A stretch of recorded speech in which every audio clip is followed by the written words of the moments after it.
Mr. Darrel Williams to the podium. Thank you.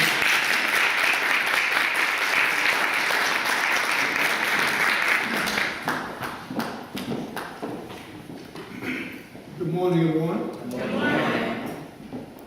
It is truly an honor for me to have this opportunity to make some brief remarks about my good friend and our next congressman of the 12th District.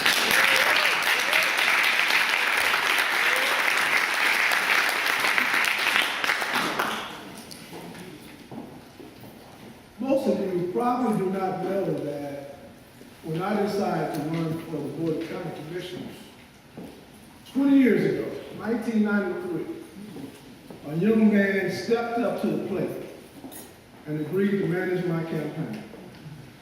That young man was Malcolm Grant. During that time, I did not know Malcolm as well as I got to know him during my campaign. One incident that happened that I would like to share with you, and Malcolm probably forgot about it. But one Saturday morning, we embarked on a neighborhood, a very important neighborhood in the district, with about 20 volunteers and a bunch of campaign signs, knocking on doors, trying to see if we can put our signs up in their yards. And we were very successful. We had signs everywhere. Well, that happened to be the neighborhood of Mount Palm. And he woke up that Saturday morning. He had signs next door, across the street, down the street, all through the neighborhood. Obviously, he took his neighborhood for granted. And most of the people that I talked to, that he didn't even know he was running until he went to them asking to remove my signs. Now, that brilliant idea came from my campaign manager, Malcolm Grant. And so when Malcolm decided a couple years later that he would run for city council, I wasn't surprised because I saw something in him. I saw that he had a future ahead of him in politics. Then when he decided to take on Fountain Oak, who was an institution at the time, for the state senate, I wasn't surprised. And no, I'm not surprised now that he wants to be a congressman. Malcolm has prepared himself for this.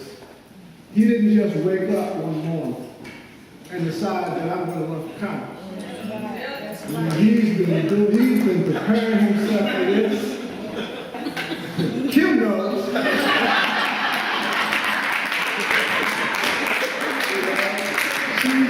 She's been right there with him every step of the way. She knows the sacrifice that it takes to be involved in public office. And there are certain qualities that I believe that have served Malcolm well as a public official. And I'll just name a few. I can elaborate on each one of them, but I don't have time for that. But Malcolm, as we all know, those who know Malcolm knows that he's a very smart young man. He's able to grasp issues that we care about in our community. He's a visionary and an implementer.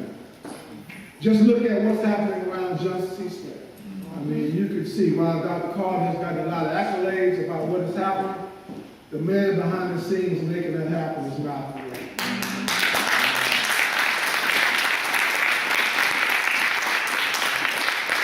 Malcolm is a connector and a collaborator. I mean, he's willing to work with anyone who's willing to make something happen. It doesn't matter which side of the aisle they're on. He's willing to just roll up his sleeves and work. He has a lot of compassion. He really cares about those who he's out there to help. And in most cases, it's those people who can't speak for themselves. Malcolm is out there speaking on their behalf. And we all know he has a tremendous amount of courage. Malcolm was the lone representative who was outspoken when they tried to hijack our airport. Malcolm was out there speaking, making them honest about what they were trying to do. He didn't hesitate to give his opinion about that, he's not hesitant to take a position on a tough issue. He's open-minded, and I can't say the same about a lot of elected officials. Malcolm has an open mind, he keeps an open mind. He's willing to listen, and he's willing to work with anyone. He knows how to make things happen. And more than anything else, Malcolm is a family man. You know, he loves his family, his beautiful wife Kim, his daughters, Courtney and Nicole. They've been with him every step of the way. And so I just want to say how honored I am to have an opportunity to make some remarks about Malcolm, because I was not surprised, I'm not surprised, and Congress is just another step along the way. You know, I really do believe that he has aspirations to be whatever he wants to be. He has the qualities that it takes to be elected. He knows what it takes. He's experienced, and he will work for us.